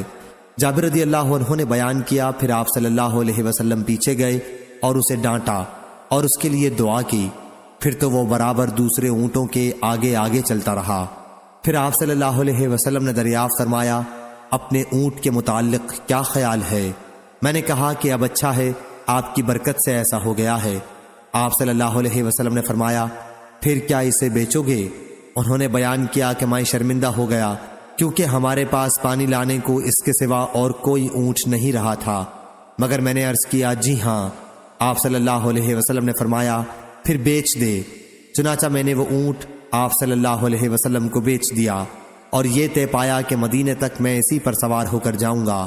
بیان کیا کہ میں نے عرض کیا، یا رسول اللہ، میری شادی ابھی نئی ہوئی ہے۔ میں نے آپ صلی اللہ علیہ وسلم سے آگے بڑھ کر اپنے گھر جانے کی اجازت چاہی تو آپ صلی اللہ علیہ وسلم نے اجازت عنایت فرما دی۔ اس لیے میں سب سے پہلے مدینہ پہنچ آیا۔ جب ماموں سے ملاقات ہوئی تو انہوں نے مجھ سے اونٹ کے متعلق پوچھا۔ جو معاملہ میں کر چکا تھا اس کی انہیں اطلاع دی تو انہوں نے مجھے برا بھلا کہا، ایک اونٹ تھا تیرے پاس، وہ بھی بیچ ڈالا، اور اب پانی کس پر لائے گا؟ جب میں نے حضور اکرم صلی اللہ علیہ وسلم سے اجازت چاہی تو آپ نے مجھ سے دریافت فرمایا تھا کہ کنواری سے شادی کی ہے یا بیوہ سے؟ میں نے عرض کیا تھا بیوہ سے۔ اس پر آپ نے فرمایا تھا کہ باقرہ سے کیوں نہ کی؟ وہ بھی تمہارے ساتھ کھیلتی اور تم بھی اس کے ساتھ کھیلتے، کیونکہ حضرت جابر رضی اللہ عنہ بھی ابھی کنوارے تھے۔ میں نے کہا، یا رسول اللہ، میرے باپ کی وفات ہو گئی ہے، یا یہ کہا کہ وہ احد میں شہید ہو چکے ہیں اور میری چھوٹی چھوٹی بہنیں ہیں، اس لیے مجھے اچھا نہیں معلوم ہوا کہ انہی جیسی کسی لڑکی کو بیاہ کے لاؤں جو نہ انہیں ادب سکھا سکے نہ ان کی نگرانی کر سکے، اس لیے میں نے بیوہ سے شادی کی تاکہ وہ ان کی نگرانی کرے اور انہیں ادب سکھائے۔ انہوں نے بیان کیا، کہا پھر جب نبی کریم صلی اللہ علیہ وسلم مدینہ پہنچے تو صبح کے وقت میں اسی اونٹ پر آپ کی خدمت میں حاضر ہوا۔ حضرت صلی اللہ علیہ وسلم نے مجھے اونٹ کی قیمت عطا فرمائی اور پھر وہ اونٹ بھی واپس کر دیا۔ مغیرہ راوی نے کہا کہ ہمارے نزدیک بائع میں یہ شرط لگانا اچھا ہے، کچھ برا نہیں۔ صحیح بخاری حدیث نمبر 2967۔ قتادہ نے بیان کیا اور ان سے انس بن مالک رضی اللہ عنہ نے بیان کیا کہ مدینہ میں ایک دفعہ کچھ دہشت پھیل گئی تو رسول اللہ صلی اللہ علیہ وسلم ابو طلحہ کے گھوڑے پر سوار ہو کر حالات معلوم کرنے کے لیے سب سے آگے تھے۔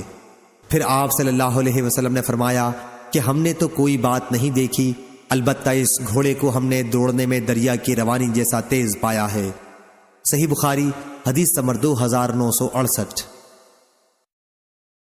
جریر بن حازم نے بیان کیا، ان سے محمد نے اور ان سے انس بن مالک رضی اللہ عنہ نے بیان کیا کہ مدینہ میں لوگوں میں دہشت پھیل گئی تھی تو رسول اللہ صلی اللہ علیہ وسلم ابو طلحہ رضی اللہ عنہ کے ایک گھوڑے پر جو بہت سست تھا سوار ہوئے اور تنہا ایڑ لگاتے ہوئے آگے بڑھے۔ صحابہ رضی اللہ عنہم بھی آپ کے پیچھے سوار ہو کر نکلے۔ اس کے بعد واپسی پر حضرت صلی اللہ علیہ وسلم نے فرمایا، خوفزدہ ہونے کی کوئی بات نہیں ہے، البتہ یہ گھوڑا دریا ہے۔ اس دن کے بعد پھر وہ گھوڑا دوڑ وغیرہ کے موقع پر کبھی پیچھے نہیں رہا۔ صحیح بخاری حدیث نمبر 2969۔ سفیان نے بیان کیا کہ میں نے مالک بن انس سے سنا، انہوں نے زید بن اسلم سے پوچھا تھا اور زید نے کہا کہ میں نے اپنے باپ سے سنا تھا، وہ بیان کرتے تھے کہ عمر بن خطاب رضی اللہ عنہ نے فرمایا، میں نے اللہ کے راستے میں جہاد کے لیے اپنا ایک گھوڑا ایک شخص کو سواری کے لیے دے دیا تھا، پھر میں نے دیکھا کہ بازار میں وہی گھوڑا بک رہا ہے۔ میں نے نبی کریم صلی اللہ علیہ وسلم سے پوچھا کہ کیا میں اسے خرید سکتا ہوں؟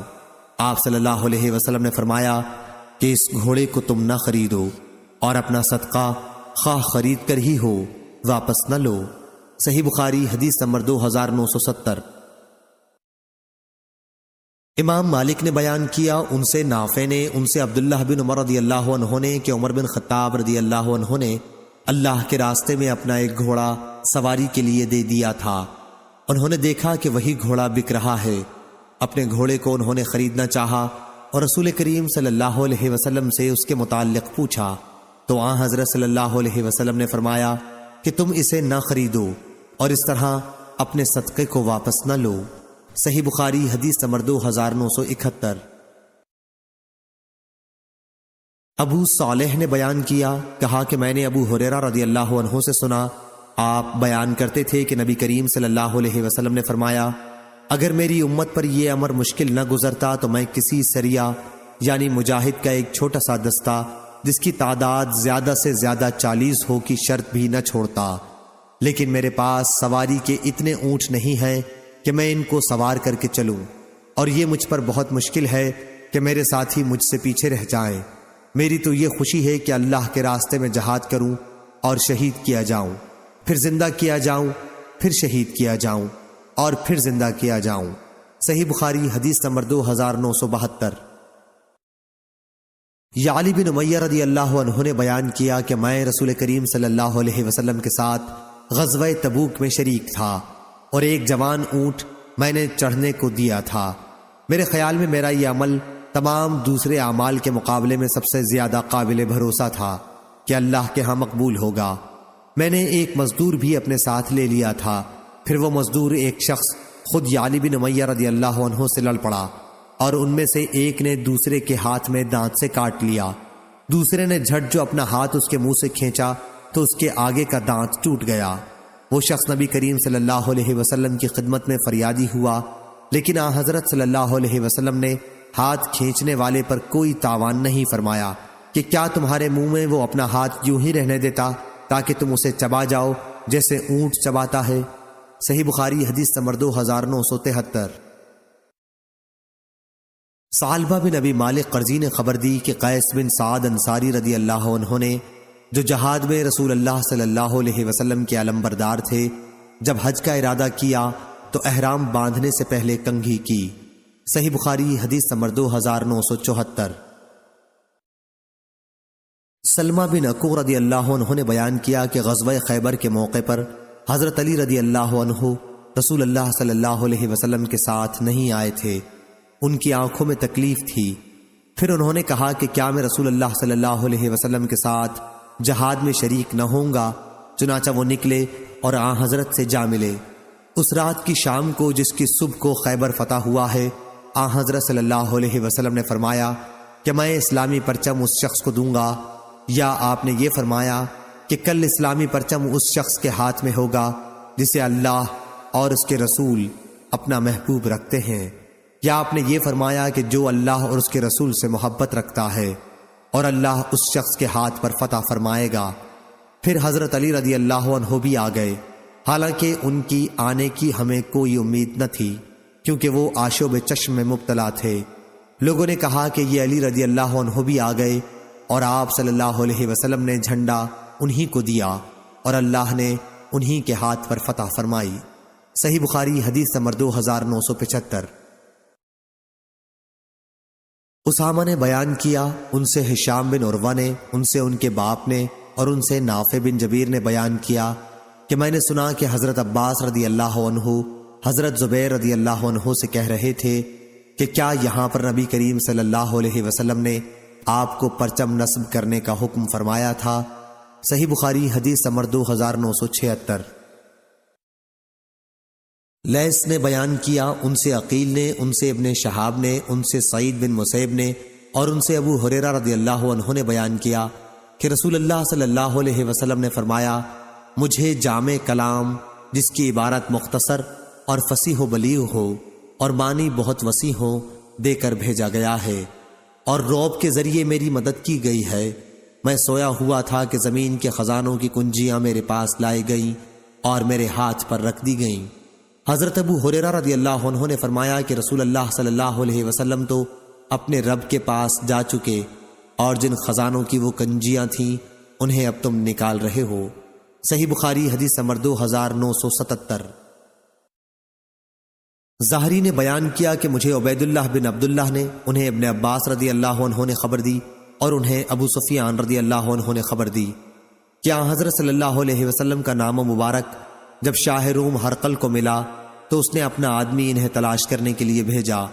یہ لوگ اس وقت ایلیا میں ٹھہرے ہوئے تھے۔ آخر طویل گفتگو کے بعد اس نے نبی کریم صلی اللہ علیہ وسلم کا نام مبارک منگوایا۔ جب وہ پڑھا جا چکا تو اس کے دربار میں ہنگامہ برپا ہو گیا، چاروں طرف سے آواز بلند ہونے لگی اور ہمیں باہر نکال دیا گیا۔ جب ہم باہر کر دیے گئے تو میں نے اپنے ساتھیوں سے کہا کہ ابن ابی کبشہ مراد رسول اللہ صلی اللہ علیہ وسلم سے ہے، کا معاملہ تو اب بہت آگے بڑھ چکا ہے، یہ ملک بنی اصفر قیصر روم بھی ان سے ڈرنے لگا ہے۔ صحیح بخاری حدیث نمبر 2978۔ ہشام نے بیان کیا کہ مجھے میرے والد نے خبر دی، نیز مجھ سے فاطمہ نے بھی بیان کیا، اور ان سے اسماء بنت ابی بکر رضی اللہ عنہا نے بیان کیا کہ جب رسول اللہ صلی اللہ علیہ وسلم نے مدینہ کی ہجرت کا ارادہ کیا تو میں نے والد ماجد حضرت ابو بکر رضی اللہ عنہ کے گھر آپ کے لیے سفر کا ناشتہ تیار کیا تھا۔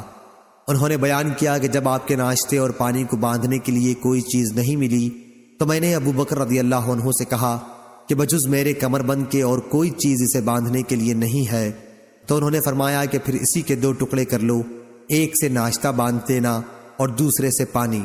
چنانچہ اس نے ایسا ہی کیا، اور اسی وجہ سے میرا نام ذات النطاقین 2 کمر بندوں والی پڑ گیا۔ صحیح بخاری حدیث نمبر 2979۔ عطا نے خبر دی، انہوں نے جابر بن عبداللہ رضی اللہ عنہ سے سنا، آپ نے بیان کیا کہ ہم لوگ نبی کریم صلی اللہ علیہ وسلم کے زمانے میں قربانی کا گوشت بطور توشہ مدینہ لے جایا کرتے تھے۔ یہ لے جانا بطور توشہ ہوا کرتا تھا، اس سے باب کا مطلب ثابت ہوا۔ صحیح بخاری حدیث نمبر 2980۔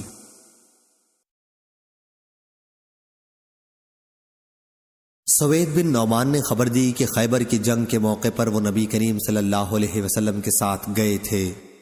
جب لشکر مقام صحبہ پر پہنچا جو خیبر کا نشیبی علاقہ ہے تو لوگوں نے عصر کی نماز پڑھی اور نبی کریم صلی اللہ علیہ وسلم نے کھانا منگوایا۔ حضرت صلی اللہ علیہ وسلم کے پاس ستو کے سوا اور کوئی چیز نہیں لائی گئی اور ہم نے وہی ستو کھایا اور پیا۔ اس کے بعد نبی کریم صلی اللہ علیہ وسلم کھڑے ہوئے اور آپ نے کلی کی، ہم نے بھی کلی کی اور نماز پڑھی۔ صحیح بخاری حدیث نمبر 2981۔ سلمہ رضی اللہ عنہ نے بیان کیا کہ جب لوگوں کے پاس زاد راہ ختم ہونے لگا تو نبی کریم صلی اللہ علیہ وسلم کی خدمت میں لوگ اپنے اونٹ ذبح کرنے کی اجازت لینے حاضر ہوئے۔ آپ صلی اللہ علیہ وسلم نے اجازت دے دی۔ اتنے میں حضرت عمر رضی اللہ عنہ سے ان کی ملاقات ہوئی۔ اس اجازت کی اطلاع انہیں بھی ان لوگوں نے دی۔ عمر رضی اللہ عنہ نے سن کر کہا، ان اونٹوں کے بعد پھر تمہارے پاس باقی کیا رہ جائے گا، کیونکہ انہی پر سوار ہو کر اتنی دور دراز کی مسافت بھی تو طے کرنی تھی۔ اس کے بعد عمر رضی اللہ عنہ نبی کریم صلی اللہ علیہ وسلم کی خدمت میں حاضر ہوئے اور عرض کیا، یا رسول اللہ، لوگ اگر اپنے اونٹ بھی ذبح کر دیں گے تو پھر اس کے بعد ان کے پاس باقی کیا رہ جائے گا؟ آپ صلی اللہ علیہ وسلم نے فرمایا، پھر لوگوں میں اعلان کر دو کہ اونٹوں کو ذبح کرنے کے بجائے اپنا بچا کھچا توشہ لے کر یہاں آ جائیں۔ سب لوگوں نے جو کچھ بھی ان کے پاس کھانے کی چیز باقی بچ گئی تھی حضرت صلی اللہ علیہ وسلم کے سامنے لا کر رکھ دی۔ آپ صلی اللہ علیہ وسلم نے دعا فرمائی اور اس میں برکت ہوئی۔ پھر سب کو ان کے برتنوں کے ساتھ آپ نے بلایا، سب نے بھر بھر کر اس میں سے لیا، اور جب سب لوگ فارغ ہو گئے تو رسول اللہ صلی اللہ علیہ وسلم نے فرمایا کہ میں گواہی دیتا ہوں کہ اللہ تعالیٰ کے سوا اور کوئی معبود نہیں، اور میں اللہ کا رسول ہوں۔ صحیح بخاری حدیث نمبر 2982۔ عبدہ نے خبر دی، انہیں ہشام نے، انہیں وہب بن کیسان نے، اور ان سے جابر رضی اللہ عنہ نے بیان کیا کہ ہم ایک غزوہ پر نکلے، ہماری تعداد 300 تھی، ہم اپنا راشن اپنے کندھوں پر اٹھائے ہوئے تھے۔ آخر ہمارا توشہ جب تقریباً ختم ہو گیا تو ایک شخص کو روزانہ صرف ایک کھجور کھانے کو ملنے لگی۔ ایک شاگرد نے پوچھا، اے ابو عبداللہ، جابر رضی اللہ عنہ ایک کھجور سے بھلا ایک آدمی کا کیا بنتا ہوگا؟ انہوں نے فرمایا کہ اس کی قدر ہمیں اس وقت معلوم ہوئی جب ایک کھجور بھی باقی نہیں رہ گئی تھی۔ اس کے بعد ہم دریا پر آئے تو ایک ایسی مچھلی جسے دریا نے باہر پھینک دیا تھا، اور ہم 18 دن تک خوب جی بھر کر اسی کو کھاتے رہے۔ صحیح بخاری حدیث نمبر 2983۔ ابن ابی ملیکہ نے بیان کیا اور ان سے عائشہ رضی اللہ عنہا نے کہ انہوں نے عرض کیا، یا رسول اللہ صلی اللہ علیہ وسلم، آپ کے اصحاب حج اور عمرہ دونوں کر کے واپس جا رہے ہیں اور میں صرف حج کر پائی ہوں۔ اس پر حضرت صلی اللہ علیہ وسلم نے فرمایا کہ پھر جاؤ عمرہ کراؤ۔ عبد الرحمن رضی اللہ عنہ، عائشہ رضی اللہ عنہا کے بھائی، تمہیں اپنی سواری کے پیچھے بٹھا لیں گے۔ چنانچہ آپ نے عبد الرحمن رضی اللہ عنہ کو حکم دیا کہ تنعیم سے احرام باندھ کر عائشہ رضی اللہ عنہا کو عمرہ کرا لائیں۔ رسول اللہ صلی اللہ علیہ وسلم نے اس عرصے میں مکے کے بالائی علاقے پر ان کا انتظار کیا یہاں تک کہ وہ آ گئیں۔ صحیح بخاری حدیث نمبر 2984۔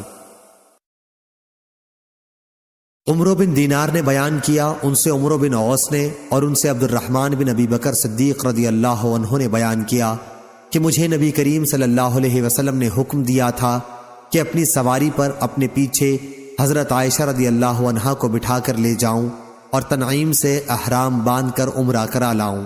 صحیح بخاری حدیث نمبر 2985۔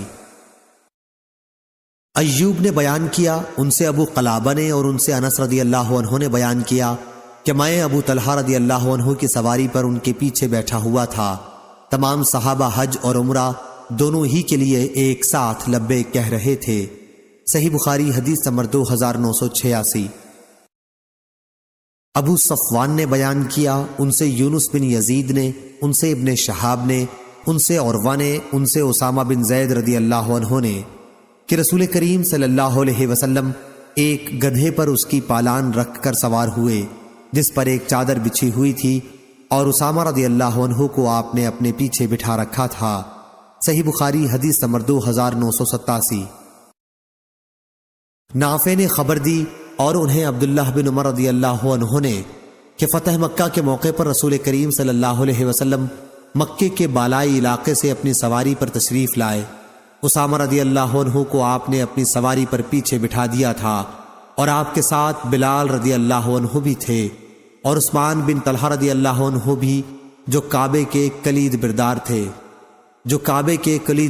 تھے حضرت صلی اللہ علیہ وسلم نے مسجد الحرام میں اپنی سواری بٹھا دی اور عثمان رضی اللہ عنہ سے کہا کہ بیت اللہ الحرام کی کنجی لائیں انہوں نے کعبے کا دروازہ کھول دیا اور رسول کریم صلی اللہ علیہ وسلم اندر داخل ہو گئے۔ آپ صلی اللہ علیہ وسلم کے ساتھ اسامہ، بلال اور عثمان رضی اللہ عنہم بھی تھے۔ آپ کافی دیر تک اندر ٹھہرے رہے اور جب باہر تشریف لائے تو صحابہ نے اندر جانے کے لیے ایک دوسرے سے آگے ہونے کی کوشش کی۔ سب سے پہلے اندر داخل ہونے والے عبداللہ بن عمر رضی اللہ عنہ تھے۔ انہوں نے بلال کو دروازے کے پیچھے کھڑا پایا اور ان سے پوچھا کہ حضرت صلی اللہ علیہ وسلم نے کہاں نماز پڑھی ہے۔ انہوں نے اس جگہ کی طرف اشارہ کیا جہاں حضرت صلی اللہ علیہ وسلم نے نماز پڑھی تھی۔ حضرت عبداللہ بن عمر رضی اللہ عنہ نے بیان کیا کہ مجھے یہ پوچھنا یاد نہیں رہا کہ حضرت صلی اللہ علیہ وسلم نے کتنی رکعتیں پڑھی تھیں۔ صحیح بخاری حدیث نمبر 2988۔ معمر نے خبر دی، انہیں حمام نے اور ان سے ابو ہریرہ رضی اللہ عنہ نے بیان کیا کہ رسول اللہ صلی اللہ علیہ وسلم نے فرمایا، انسان کے ہر ایک جوڑ پر صدقہ لازم ہوتا ہے ہر دن جس میں سورج طلوع ہوتا ہے، پھر اگر وہ انسانوں کے درمیان انصاف کر دے تو یہ بھی ایک صدقہ ہے، اور کسی کو سواری کے معاملے میں اگر مدد پہنچائے اس طرح پر کہ اسے اس پر سوار کرائے یا اس کا سامان اٹھا کر رکھ دے تو یہ بھی ایک صدقہ ہے، اور اچھی بات منہ سے نکالنا بھی ایک صدقہ ہے، اور ہر قدم جو نماز کے لیے اٹھتا ہے وہ بھی صدقہ ہے، اور اگر کوئی راستے سے کسی تکلیف دینے والی چیز کو ہٹا دے تو یہ بھی ایک صدقہ ہے۔ صحیح بخاری حدیث نمبر 2989۔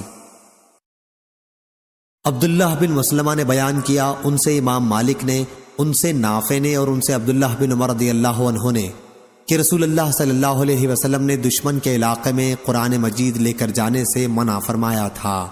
صحیح بخاری حدیث نمبر 2990۔ سفیان بن عینہ نے بیان کیا، ان سے ایوب سختیانی نے، ان سے محمد بن سیرین نے اور ان سے انس رضی اللہ عنہ نے بیان کیا کہ صبح ہوئی تو نبی کریم صلی اللہ علیہ وسلم خیبر میں داخل تھے۔ اتنے میں وہاں کے رہنے والے یہودی پھاوڑے اپنی گردنوں پر لیے ہوئے نکلے۔ جب حضرت صلی اللہ علیہ وسلم کو مائے آپ کے لشکر کے دیکھا تو چلا اٹھے کہ یہ محمد لشکر کے ساتھ آ گئے، محمد لشکر کے ساتھ، محمد لشکر کے ساتھ صلی اللہ علیہ وسلم۔ چنانچہ وہ سب بھاگ کر قلعہ میں پناہ گزیں ہو گئے۔ اس وقت نبی کریم صلی اللہ علیہ وسلم نے اپنے ہاتھ اٹھائے اور نعرہ تکبیر بلند فرمایا، ساتھ ہی ارشاد ہوا کہ خیبر تو تباہ ہو چکا، کہ جب کسی قوم کے آنگن میں ہم اتر آتے ہیں تو ڈرائے ہوئے لوگوں کی صبح بری ہو جاتی ہے۔ اور انس رضی اللہ عنہ نے بیان کیا کہ ہم کو گدھے مل گئے اور ہم نے انہیں ذبح کر کے پکانا شروع کر دیا کہ نبی کریم صلی اللہ علیہ وسلم کے منادی نے پکارا کہ اللہ اور اس کے رسول صلی اللہ علیہ وسلم تمہیں گدھے کے گوشت سے منع کرتے ہیں۔ چنانچہ ہانڈیوں میں جو کچھ تھا سب الٹ دیا گیا۔ اس روایت کے مطابق علی نے سفیان سے کی ہے کہ رسول اللہ صلی اللہ علیہ وسلم نے اپنے دونوں ہاتھ اٹھائے تھے۔ صحیح بخاری حدیث نمبر 2991۔ سفیان بن عینہ نے بیان کیا، ان سے عاصم نے، ان سے ابو عثمان نے، ان سے ابو موسیٰ اشعری رضی اللہ عنہ نے کہ ہم ایک سفر میں رسول اللہ صلی اللہ علیہ وسلم کے ساتھ جب ہم کسی وادی میں اترتے تو لا الہ الا اللہ اور اللہ اکبر کہتے اور ہماری آواز بلند ہو جاتی، اس لیے حضرت صلی اللہ علیہ وسلم نے فرمایا، اے لوگو اپنی جانوں پر رحم کھاؤ، کیونکہ تم کسی بہرے یا غائب خدا کو نہیں پکار رہے ہو، وہ تو تمہارے ساتھ ہی ہے، بے شک وہ سننے والا اور تم سے بہت قریب ہے، برکتوں والا ہے، اس کا نام اور اس کی عظمت بہت ہی بڑی ہے۔ صحیح بخاری حدیث نمبر 2992۔ سفیان بن عینہ نے بیان کیا، ان سے حسین بن عبد الرحمن نے اور ان سے سالم بن ابی الجعد نے اور ان سے جابر بن عبداللہ رضی اللہ عنہ نے بیان کیا کہ جب ہم کسی بلندی پر چڑھتے تو اللہ اکبر کہتے اور جب کسی نشیب میں اترتے تو سبحان اللہ کہتے تھے۔ صحیح بخاری حدیث نمبر 2993۔ شعبہ نے بیان کیا، ان سے حسین نے، ان سے سالم نے اور ان سے جابر رضی اللہ عنہ نے بیان کیا کہ جب ہم بلندی پر چڑھتے تو اللہ اکبر کہتے اور نشیب میں اترتے تو سبحان اللہ کہتے تھے۔ صحیح بخاری حدیث نمبر 2994۔ عبدالعزیز بن ابی سلمہ نے بیان کیا، ان سے صالح بن کیسان نے، ان سے سالم بن عبداللہ نے اور ان سے عبداللہ بن عمر رضی اللہ عنہ نے بیان کیا کہ جب نبی کریم صلی اللہ علیہ وسلم حج یا عمرہ سے واپس ہوتے، جہاں تک میں سمجھتا ہوں یوں کہا، جب آپ جہاد سے لوٹتے تو جب بھی آپ کسی بلندی پر چڑھتے یا نشیب سے کنکریلے میدان میں آتے تو 3 مرتبہ اللہ اکبر کہتے، فرماتے اللہ کے سوا اور کوئی معبود نہیں، وہ ایک ہے، اس کا کوئی شریک نہیں، ملک اس کا ہے اور تمام تعریفیں اسی کے لیے ہیں، اور وہ ہر کام پر قدرت رکھتا ہے۔ ہم واپس ہو رہے ہیں توبہ کرتے ہوئے، عبادت کرتے ہوئے، اپنے رب کی بارگاہ میں سجدہ ریز ہوتے اور اس کی حمد پڑھتے ہوئے۔ اللہ نے اپنا وعدہ سچ کر دکھایا اور اپنے بندے کی مدد کی اور تنہا کفار کی تمام جماعتوں کو شکست دے دی۔ صالح نے کہا کہ میں نے سالم بن عبداللہ سے پوچھا، کیا عبداللہ بن عمر رضی اللہ عنہ نے لفظ آئبون کے بعد انشاءاللہ نہیں کہا تھا؟ تو انہوں نے بتایا کہ نہیں۔ صحیح بخاری حدیث نمبر 2995۔ ابراہیم ابو اسماعیل سکسکی نے بیان کیا، انہوں نے کہا کہ میں نے ابو بردہ بن ابو موسیٰ سے سنا، وہ اور یزید بن ابی کبشہ ایک سفر میں ساتھ تھے اور یزید سفر کی حالت میں بھی روزہ رکھا کرتے تھے۔ ابو بردہ نے کہا کہ میں نے اپنے والد ابو موسیٰ اشعری رضی اللہ عنہ سے بارہا سنا، وہ کہا کرتے تھے کہ نبی کریم صلی اللہ علیہ وسلم نے فرمایا کہ جب بندہ بیمار ہوتا ہے یا سفر کرتا ہے تو اس کے لیے ان تمام عبادات کا ثواب لکھا جاتا ہے جنہیں اقامت یا صحت کے وقت یہ کیا کرتا تھا۔ صحیح بخاری حدیث نمبر 2996۔ محمد بن منقدر نے بیان کیا، کہا کہ میں نے جابر بن عبداللہ رضی اللہ عنہ سے سنا، وہ بیان کرتے تھے کہ نبی کریم صلی اللہ علیہ وسلم نے ایک کام کے لیے غزوہ خندق کے موقع پر صحابہ کو پکارا تو زبیر رضی اللہ عنہ نے اس کے لیے کہا کہ میں حاضر ہوں۔ پھر آپ صلی اللہ علیہ وسلم نے صحابہ کو پکارا اور اس مرتبہ بھی زبیر رضی اللہ عنہ نے اپنے آپ کو پیش کیا۔ آپ صلی اللہ علیہ وسلم نے پھر پکارا اور پھر زبیر رضی اللہ عنہ نے اپنے آپ کو پیش کیا۔ رسول اللہ صلی اللہ علیہ وسلم نے آخر فرمایا کہ ہر نبی کے حواری ہوتے ہیں، میرے حواری زبیر ہیں۔ سفیان نے کہا کہ حواری کے معنی معاون مددگار کے ہیں یا وفادار محرم راز کو حواری کہا گیا ہے۔ صحیح بخاری حدیث نمبر 2997۔